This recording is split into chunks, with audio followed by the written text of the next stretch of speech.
सहारा प्रणाम, मैं हूं भूपेश कोहली। बड़ी बहस में आप सभी का स्वागत है। बंगाल में उबाल, 6 महीने बाद भले देश के 5 राज्यों में चुनाव हो, लेकिन जैसा सियासी उबाल बंगाल में अभी से देखने को मिल रहा है, उससे साफ है कि सारा पॉलिटिकल माइलेज इसी राज्य को मिलने वाला है। आखिर हो भी क्यों ना, भारतीय जनता पार्टी केंद्र की सत्ता में है और बंगाल में ममता बनर्जी, एक दूसरे के घुर विरोधी। ममता पश्चिम बंगाल में हैट्रिक लगाने को बेताब है और भारतीय जनता पार्टी बंगाल से आने वाली चुनौती भरी इस ठसक को चुनावी मात देकर खत्म कर देना चाहती है। दरअसल दीदी की पकड़ पश्चिम बंगाल के बाहर नॉर्थ ईस्ट राज्यों में है, वो भी थोड़ा बहुत। भारतीय जनता पार्टी बंगाल में काबिज होकर एक तीर से 2 निशाने साधना चाह रही है। पश्चिम बंगाल में कमल खिलने से न केवल टीएमसी मुरझाएगी, बल्कि लेफ्ट और कांग्रेस को भी यहां पर बड़ा झटका लगेगा। भारतीय जनता पार्टी के खिलाफ विपक्ष की मोर्चाबंदी करने वाली ममता बनर्जी को सबक सिखाने के लिए भारतीय जनता पार्टी न केवल सीबीआई का दांव आजमा रही है, बल्कि शासन व्यवस्था को लेकर राज्यपाल की रिपोर्ट के आधार पर चुनाव आयोग से राष्ट्रपति शासन की मांग भी कर चुकी है। राज्य में चुनाव भले ही गर्मी के महीने में हो, लेकिन सर्दी के सितम के बीच बंगाल में सियासी पारा अपने पूरे चरम पर आ चुका है।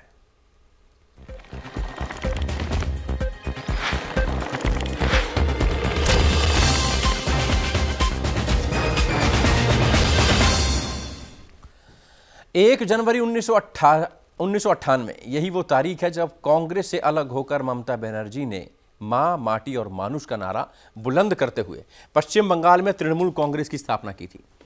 22 साल के बाद फिर वही तारीख है, लेकिन लेफ्ट को सत्ता से उखाड़ फेंकने वाली बंगाल की शेरनी को अपने ही कुनबे में बगावत से भी जूझना पड़ रहा है।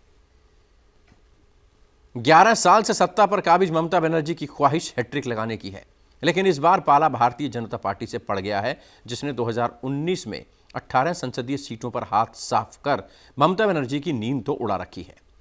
यही नहीं, टीएमसी के कई नेताओं को शामिल भी कर भारतीय जनता पार्टी ने अपने इरादे साफ कर दिए हैं कि पश्चिम बंगाल में टीएमसी को साफ करने के लिए वो हर हथकंडा, साम दाम दंड भेद सब कुछ अपनाएगी। जवाब में ममता दीदी ने भी चुनौती दे दी है कि भारतीय जनता पार्टी 30 सीटें जीत ले, यही बहुत है। 200 सीटों का ख्वाब देखना छोड़ दे। जनवरी में भारतीय जनता पार्टी नेताओं के लगातार बंगाल के दौरे के कार्यक्रम से साफ है कि देश में 5 राज्यों के चुनाव भले ही हो, बंगाल के साथ हो पार्टी का मिशन तो बंगाल और ममता बनर्जी का सफाया ही है।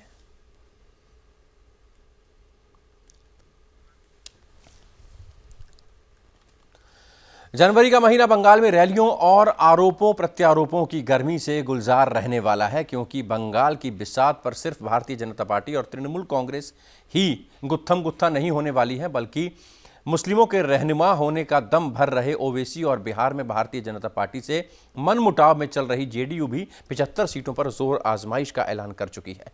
उधर कांग्रेस और लेफ्ट ने अपनी अलग जुगलबंदी पेश कर दी है, जिससे मुकाबला चौतरफा हो चला है। बंगाल के उबाल में चर्चा के लिए भारतीय जनता पार्टी के नेता संजय सिंह हमारे साथ मौजूद हैं, टीएमसी नेता नीरज राय हमारे साथ मौजूद हैं, कांग्रेस के नेता सैफ खान हमारे साथ मौजूद हैं और पॉलिटिकल एक्सपर्ट राहुल लाल अपने एक्सपर्ट कमेंट्स के साथ हर बार की तरह हमारे साथ मौजूद हैं। सबसे पहले संजय जी आपके पास आऊँगा। तृणमूल को झटका देने की तैयारी आपने कर ली है। खबर यह भी आ रही है कि शुवेंदु अधिकारी के भाई सोमेंदु और कई कार्यकर्ता, ये बताया जा रहा है कि 5000 से ज़्यादा कार्यकर्ताओं को आप कुछ ही दिनों में भारतीय जनता पार्टी में लेने के लिए तैयार हैं और वो आने को तैयार हैं। देखिए, भारतीय जनता पार्टी कहीं भी चुनाव लड़ती है तो अपने रणनीति के हिसाब से लड़ती है, तोड़ फोड़ करती है, रणनीति के हिसाब से लड़ती है। और रणनीति हमारा यही होता है कि हमें विरोधियों को परास्त करना है और भारतीय जनता पार्टी की, पूरे भारत की जो जनता की पार्टी है, उस जनता के पार्टी को वहां पे शासित होना चाहिए, जिससे कि भारत के केंद्र में जो प्रगति हो रही हो उसका सीधा लाभ राज्य को मिले। ऐसा ना हो कि केंद्र में भारतीय जनता पार्टी और बंगाल में ममता बनर्जी की सरकार है और हम किसान से जुड़ा कोई निधि दें और वो वहां रोक ले, हम कोई विकास की गति यहां पर लाएं उसे वहां रोक ले। इसके लिए बहुत आवश्यक है कि बंगाल के अंदर अगर जनता को विकास चाहिए, जनता के अंदर विकास लाना है, बंगाल के अंदर विकास लाना है, तो भारतीय जनता पार्टी को वहां सत्ता माना और हम अपने रणनीति के हिसाब से कार्य करते हैं। अब उसके चक्रव्यूह में मार्क्सवादी फंस जाए, कांग्रेस फंस जाए या ममता बनर्जी फंस जाए, भारतीय जनता पार्टी कभी इसकी चिंता नहीं करती है। वो अपने कार्यकर्ताओं को एक ही संदेश देती है कि आपको वहां की जनता के साथ वहां के समस्याओं और दर्द को बांटना है और इस बात का ध्यान रखना है कि टीएमसी का कितना भी आक्रांत हो वहां पर झुकना नहीं है। यही रणनीति होती है और हम इसी पर सफल होते हैं और यही हमारा मार्ग है, ऐसे ही राजनीति हमारी चलती है। चलिए, नीरज राय हमारे साथ मौजूद है। नीरज जी, टीएमसी के कई पूर्व नेताओं का कहना है कि चुनाव से पहले तृणमूल कांग्रेस ताश के पत्तों की तरह बिखर जाएगी, ढह जाएगी। आपका रिएक्शन इस रिएक्शन पर? बहुत ज्यादा बोलने का नहीं है, जिन्हें अपने बारे में चेहरा पे प्रकाश डाल क्या करना है। और रही बात इनकी रणनीति और तृणमूल कांग्रेस की रणनीति, तो मैं बार बार आप लोगों को क्या बोलता हूं कि भारतीय जनता पार्टी की तरह कहीं भी जाते वक्त वहां पे जमीन तलाशने की आवश्यकता हमें नहीं है, क्योंकि वहां की जनता ही नेता बनाकर रखी है। और बड़े भाई संजय सिंह जी, आपके भी एक प्रश्न का मैं जवाब देना चाहूंगा। आप बंगाल में किस योजना की बात करते हैं? कोई ऐसी एक योजना देश में बता दीजिए जिस पर कि आप पूरे देश को फायदा पहुंचा रहे हैं, रेल को बेच रहे हैं और बुलेट ट्रेन की बात कर रहे हैं। कोई एक ऐसी योजना बता दीजिए, 1.5 से 2 मिनट में हम दोनों भाई चर्चा कर लेंगे बंगाल और आपकी केंद्र की सरकार की योजनाओं में। देखिए,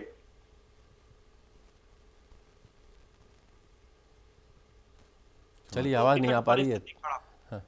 विकट स्थिति पैदा हो जाती है, तो विकट स्थिति के लिए हम लोग न करें, कोई एक ऐसी योजना बता दीजिए। रही बात भूपेश भाई हमारी जमीन खिसकने की, ये उन्हीं लोगों को अपने में ले रहे हैं कि जिनको कि ये पानी पी के गरियाते रहे हैं पिछले 6 सालों में। लोकसभा चुनाव भी देख लीजिए, साल भर से भी देख लीजिए, पहले से मुकुल राय से लेके शुभेंदु अधिकारी रिकॉर्ड उठाकर देखिए, तो सभी को ये पानी पी पी कर गरियाए हैं लोग, ठीक। लेकिन जब इनके में आता है तो मैं नहीं कहूंगा कि वाशिंग मशीन पुराना हो गया है। यह जो चल रहा है ना, निर्मा की तरह एक है, मोदी नामा चल रहा। चलिए, आता हूं आपके पास। सैफ हमारे साथ मौजूद हैं। सैफ, भुआ भतीजी की पार्टी बन गई है, Trinamool Congress private limited company बनकर रह गई है, कई पॉलिटिकल पार्टीज के नेता ये कहते हैं। लेकिन अगर लेफ्ट पार्टीज के साथ कांग्रेस का गठबंधन हो तो कितना मजबूत गठबंधन होगा और कितनी कड़ी टक्कर आप दे पाएंगे?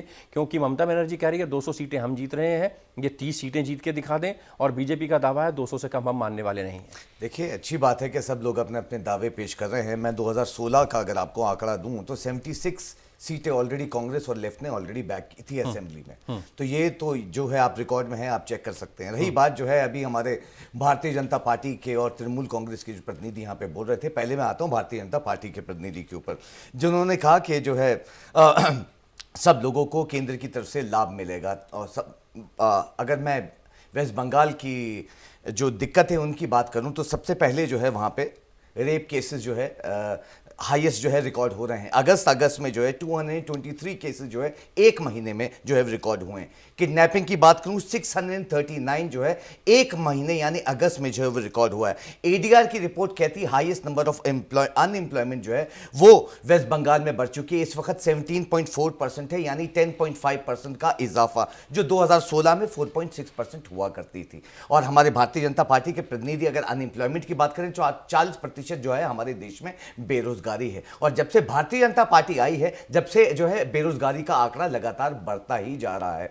अच्छा, आप बेरोजगारी आज आप ये देख लीजिए, centre for monitoring Indian economy ने कहा है 40% के करीब जो है इस वक्त देश में बेरोजगारी है, और -23.9% जो है वो हमारी जीडीपी ग्रोथ चल रही है। तो ये कंट्रीब्यूशन जो है केंद्र से क्या देंगे हम समझ सकते हैं। और किसानों की बात कर रहे थे, उन किसानों के साथ में 2014 का अगर आपको बताऊं 50% मूल समर्थन देंगे, ये वादा किया गया था, लोन माफ करेंगे, और जीतने के बाद ही जो हलफनामा जमा कर देते, ये तो हमारी चुनावी घोषणा थी। तो इन झूठी पार्टी से जो एसेंशियल कमोडिटी एक्ट में उद्योगपतियों के लिए सिर्फ काम करे कि वो स्टोरेज कर सके, ये वो पार्टी है जो एमएसपी हटाने वाली है। तो हम इनकी बात करते हैं। अब बात करते हैं तृणमूल कांग्रेस की, जो मैंने अभी ये गिनवाया कि जो तृणमूल कांग्रेस का राज रहा है उसमें इतने केसेस जो है वो रजिस्टर्ड हो रहे हैं। सिंडिकेट वहां पे काम कर रहे हैं, जो उन्हीं के थ्रू जो है सिर्फ आप चीजें जो है यानी कंस्ट्रक्शन की चीजें जो है परचेज कर सकते हैं। अभी तक कोई स्टेट में जो है नया इन्वेस्टमेंट नहीं हुआ है। तो बहुत सारी ऐसी खामियां हैं जो तृणमूल कांग्रेस जो है वो विफल रही है। अगर आप केंद्र की विफलता और राज्य की विफलता 2020 की, तो आपको जो है सच्चाई केंद्र की विफलता और राज्य की विफलता के बारे में कांग्रेस कह रही है कि हाथों हाथ इन मुद्दों को लिया है और इन्हीं मुद्दों को लेकर जनता के बीच में जाएंगे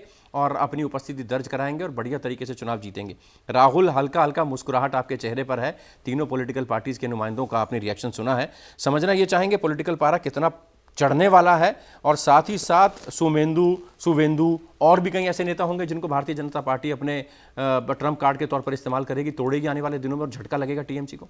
टीएमसी को तोड़ने की प्रक्रिया तो भारतीय जनता पार्टी लगातार जारी रखेगी, और भारतीय जनता पार्टी लगातार परिवारवाद के आरोप लगाते रही है दूसरे राजनीतिक पार्टियों के ऊपर, लेकिन अभी शुभेंदु अधिकारी को तो पहले ही शामिल किया गया था, अब उनके भाई सोमेंदु को भी शामिल कर लिया गया है। तो अलग अलग करके जो शुभेंदु ब्रदर्स का जो पूरा का पूरा समूह है उनको ये शामिल कर रहे हैं, बाकी और घटकों को भी ये शामिल कर रहे हैं। तो ये प्रक्रिया हम लोगों को लगातार देखने के लिए मिलेगी। लेकिन जो सबसे महत्वपूर्ण चीज़ है पश्चिम बंगाल के राजनीति में जिसके तरफ ध्यान देना होगा कि अभी बहुत ही कांटे की लड़ाई है वहाँ पे, एक तरह से तृणमूल कांग्रेस और बीजेपी के बीच में। और जो अभी यहाँ पे गिनती कराई गई, देखिए इसमें क्या है यूएसपी दोनों के पक्ष में।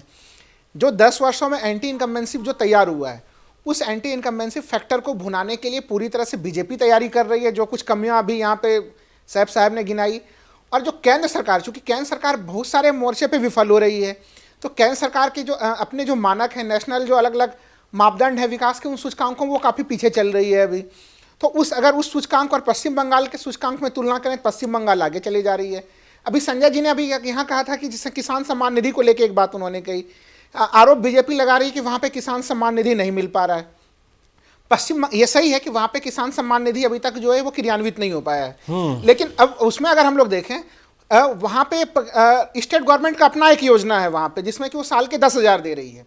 अच्छा होता कि ये 6,000 भी मिल पाता, लेकिन केंद्र राज्य संबंधों में तनाव के कारण वो नहीं मिल पा रहा है। लेकिन उसमें भी जो तकनीकी मामले उठा दिए जा रहे हैं, तो ये सब चीज़ों को एक राजनीतिक मुद्दे में बदला जा रहा है। लेकिन सबसे महत्वपूर्ण चीज़ भूपेश जी जो देखना पड़ेगा हम लोगों को, वो ये है कि भारतीय जनता पार्टी के जो टूट फूट के जो तोड़ने के न्यूज़ है वो नेशनल मीडिया में काफ़ी जोर शोर से आते हैं, क्योंकि वो राष्ट्रीय पार्टी है।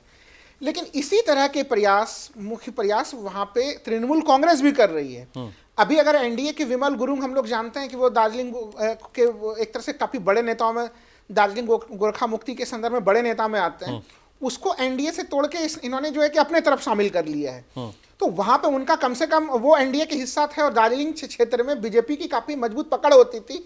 कम से कम अगर हम लोग पिछले लोकसभा सीट में देखें तो वहां पे कम से कम 9 लोकसभा सीटों में से बीजेपी को 8 लोकसभा सीटों में सफलता भी मिली। चलिए, तोड़फोड़ की राजनीति ना सिर्फ भारतीय जनता पार्टी कर रही है, तृणमूल कांग्रेस भी कर रही है। संजय जी, आपसे समझना चाहेंगे, गुरु रविंद्रनाथ टैगोर की भूमि पर नफरत की राजनीति किसी कीमत पर नहीं होने दी जाएगी। आपकी मंशाओं पर पानी फेर दिया जाएगा, पोलराइजेशन नहीं होने दिया जाएगा, और आप 30 सीटें जीत कर दिखा दीजिए। तमाम दावे मेरे नहीं हैं, ममता दीदी के हैं, ममता बनर्जी के हैं, और उसी जगह पे हैं जहां पर अमित शाह ने रैली की थी। हम भी यही चाहते हैं कि गुरु रविन्द्रनाथ टैगोर के भूमि पर किसी तरह की नफरत की राजनीति न हो, आक्रांताओं की राजनीति न हो, तुष्टीकरण की राजनीति न हो। हम भी यही चाहते हैं, और कहीं ना कहीं से इसके लिए कांग्रेस और मार्क्सवादी विफल रहे। अभी भाई साहब पिछले चुनाव की गणित बता रहे थे, पिछले चुनाव में तो हम विपक्ष की भूमिका में भी नहीं थे, लेकिन आज हम एक प्रमुख विपक्ष में, और आपने भी कहा कि टीएमसी वर्सेस बीजेपी, आपने कांग्रेस और मार्क्सवादी को कहीं न कहीं से नगण्य कर दिया। अभी ये बता रहे थे रेप केस के बारे में, अभी ये बता रहे थे कि किस तरह से वहाँ किडनैपिंग के केस हुए हैं। यही तो तमाम कारण हैं जो कांग्रेस विफल रही विपक्ष की भूमिका निभाने में, अपनी आवाज़ उठाने में।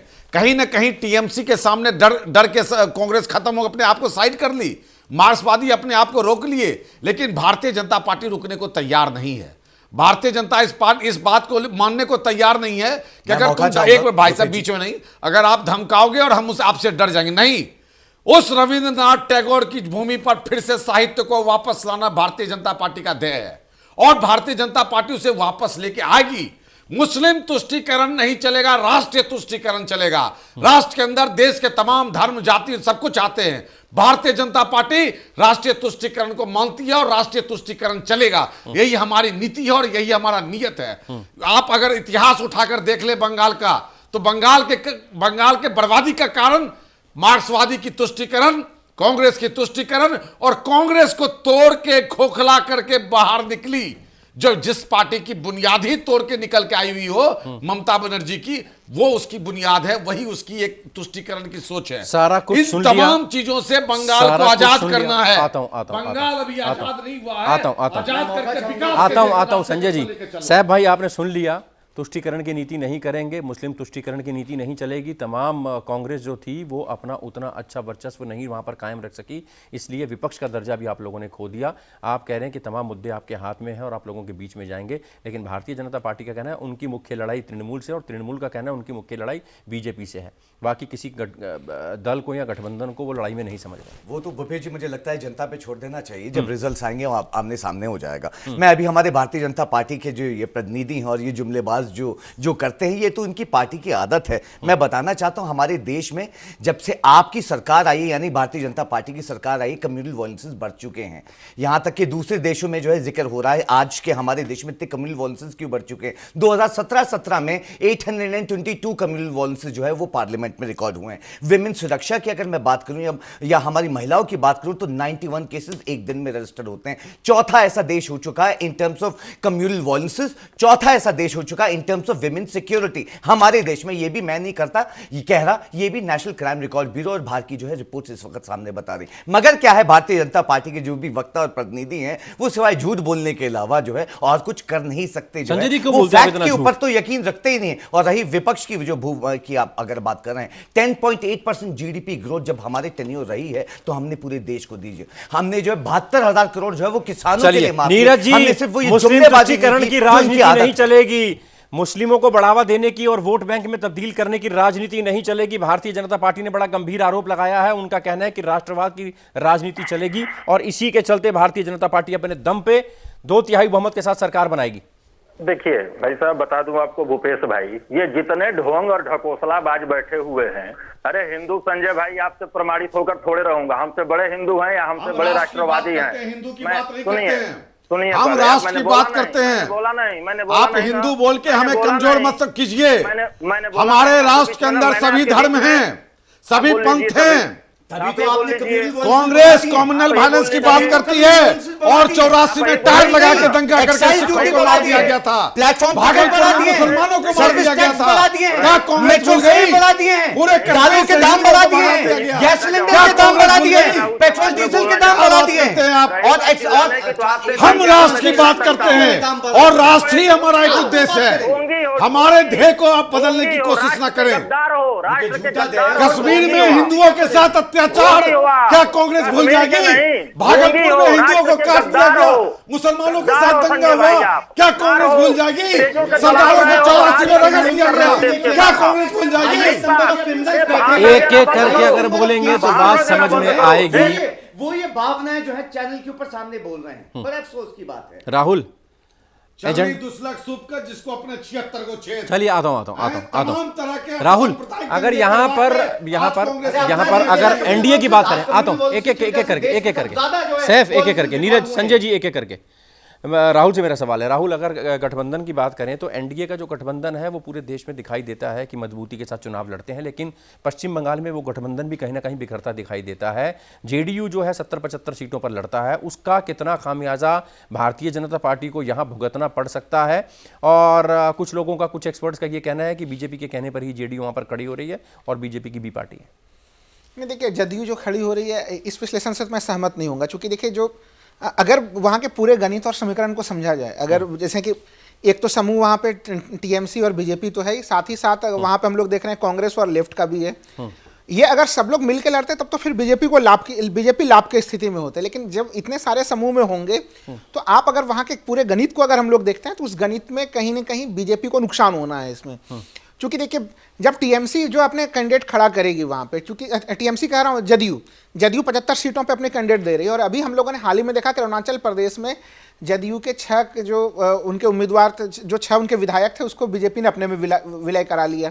तो बिहार में एक तरह से जदयू और बीजेपी के संबंधों में काफी स्पष्ट रूप से तनाव देख सकते हैं, और उस तनाव की परिणति है कि वो अलग अलग जगहों पर लड़ रहा है। उनका प्रयास ये है कि जो बीजेपी के जो बागी उम्मीदवार होंगे अधिकांशतः जो वो लोग बोल रहे हैं उनको वो खड़ा करेंगे, तो कहीं न कहीं इस पूरे मामले से जो नुकसान होगा वो नुकसान बीजेपी का ही होगा।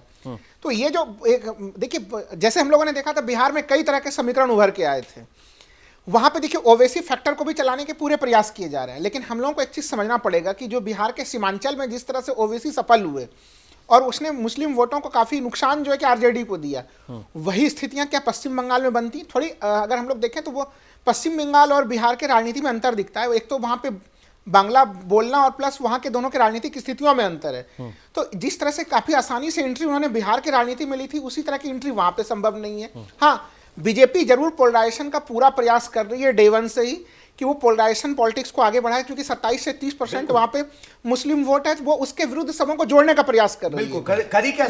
लेकिन जो बंगाल की संस्कृति है, जो बिल्कुल जोड़ने वाली संस्कृति है, उसमें वो कितने सफल होंगे ये भी चीज़ देखनी पड़ेगी। क्योंकि आज ही हम लोग अगर दिलीप घोष के बयान को देखें तो दिलीप घोष के जो बयान है वो काफ़ी उत्तेजक किस्म के बयान है।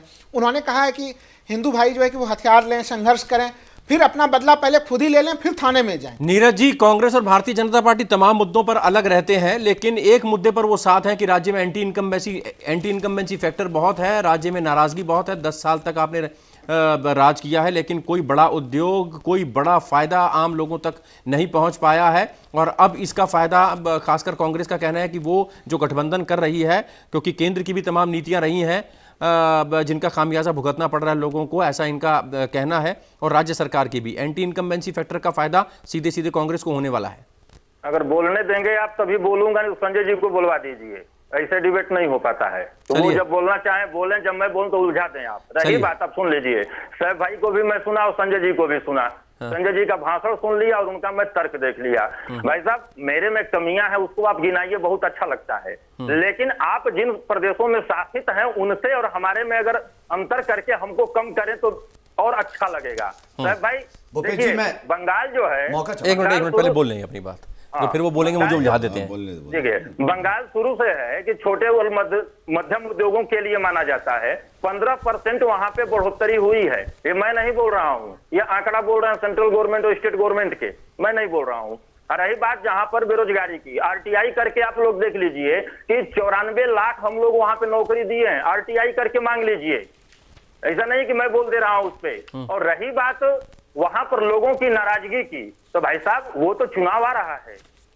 अभी दिलीप घोष का आपने बयान सुना कि हिंदू हाथ में अस्त्र ले ले, उस पर भी डिबेट चल रहा है तमाम चैनलों पे, तो इसको आप क्या बोलेंगे? और रही कांग्रेस की बात, भैया कांग्रेस राजस्थान में कितना करके दे दी है, इससे पहले कांग्रेस कितना करके दी है।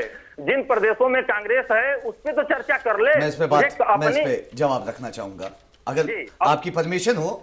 मैं इस पे आपको जवाब दे देता हूं, मौका दीजिए। सबसे पहले आपने बात की कि नहीं, इनका ये कहना है कि कोई एंटी इनकम्बेंसी फैक्टर नहीं है, आपके हाथ कुछ नहीं लगने वाला है। दीदी ने बहुत काम किया है, लोगों के दिल में तृणमूल कांग्रेस और ममता बनर्जी की छाप है, और एक तरफा चुनाव होगा और तृणमूल कांग्रेस हैट्रिक करेगी।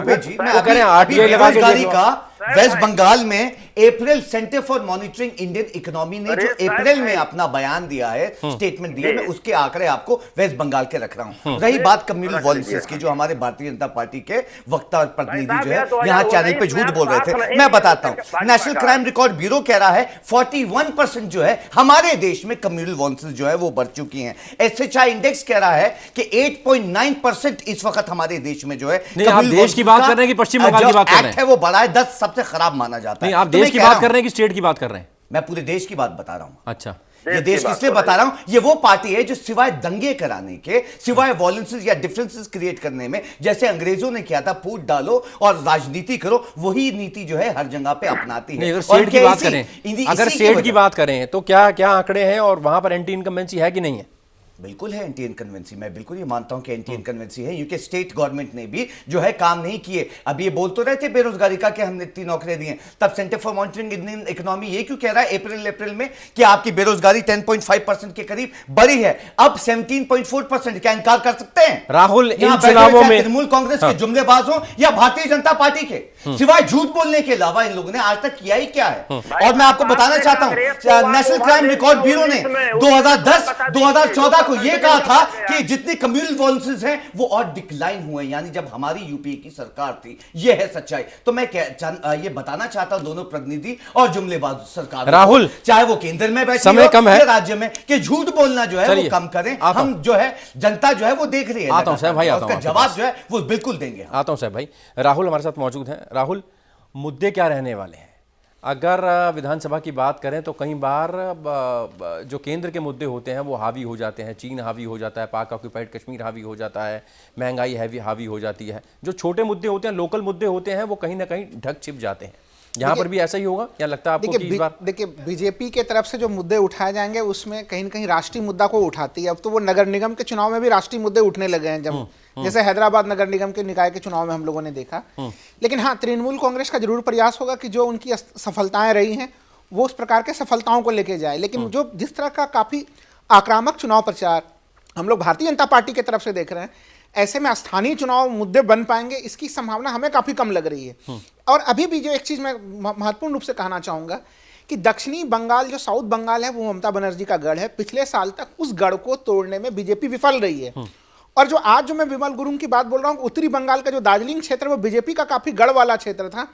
उस जगह पे भी जो है कि सेंधमारी करने में कहीं ना कहीं ममता बनर्जी सफल हुई हैं। तो दोनों तरफ से बिल्कुल कड़ा मुकाबला का दौर जारी है। अभी इसमें बैठ के कुछ भी कहा नहीं जा सकता है कि स्थितियां कहां जा रही हैं। भूपेश जी 2.5-3 साल का रिकॉर्ड निकाल के देख लीजिए। मोदी जी सबसे पहले अपनी विधानसभा गुजरात में हारे, अमित शाह जी अपनी जो है विधानसभा गुजरात में हारे। पूरे देश में छत्तीसगढ़, मध्य प्रदेश, राजस्थान, ये सब वो जगह है सिवाय जब जैसे अब तृणमूल कांग्रेस के जो है विधायक और सांसद खरीद के, यानी जनता का पैसे का दुरुपयोग करके जो है सिर्फ ये वहां पे सरकारें तोड़ना जानते हैं। केरला उसका एग्जांपल। चलिए ये आरोप आप पर लगता है संजय जी कि आप सरकारें तोड़ते हैं और इलेक्शन से पहले आप नेता तोड़ते हैं, नेता तोड़ के अपने खेमे में ले आते हैं, दूसरी पार्टी को कमजोर करते हैं, साम दाम दंड भेद अपनाते हैं।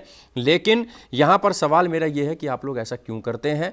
और क्या डर लगता है कि जेडीयू भी लड़ रही है, ओवैसी साहब भी आ गए, दीदी भी फॉर्म में है, 30 सीटें जीतने का कह रही हैं कि वो 30 सीटों से ज्यादा आप लोग नहीं जीत पाएंगे, 200 का सपना छोड़ दो। देखिए, मैंने बताया कि भारतीय जनता पार्टी हमेशा रणनीति के हिसाब से काम करती है। जदयू के साथ हमारा बिहार में गठबंधन है और हम बिहार तक ही सीमित हैं। अब जदयू पूरे हिंदुस्तान में कहीं भी चुनाव लड़ने के लिए आज़ाद है। ये आपने कहा कि रणनीति के तहत काम करती है भारतीय जनता पार्टी, जेडीयू को वहां से लड़ाना भी रणनीति का हिस्सा हो सकता है?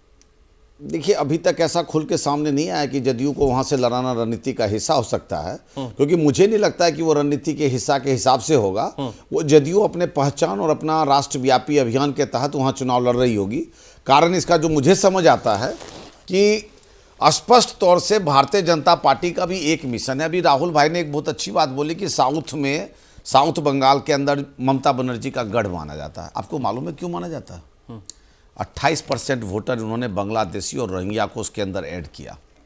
और एक मिनट भाई साहब, बीच में मत बोलिए, एक मिनट बीच हमें कंप्लीट करने दीजिए। दिल्ली से नहीं, ये गलत आप सुनिए आप ये इन्होंने वोटर को ऐड किया। बांग्लादेश की जो अर्थव्यवस्था वो काफी और बेहतर है। उसी को ऐड करके भारत में नहीं है, वो बांग्लादेशी घुसपैठी भारत से बांग्लादेश जा चुके हैं। देखिए, एक मिनट राहुल जी बीच में नहीं बोलते, राहुल जी बीच में नहीं बोलते कि बांग्लादेश की अर्थव्यवस्था हमारी अर्थव्यवस्था से बहुत बेहतर हालत में चल रही है। जो लोग रोजगार के लिए भारत आए थे वो अब खुद ही रोजगार के लिए पुनः वो वापस जो है कि बांग्लादेश जा चुके हैं भारी पैमाने पे। अब कितने प्रतिशत वापस चले गए यहाँ से? अब तो उल्टे कितने बांग्लादेशी हिंदुस्तान से वापस गए?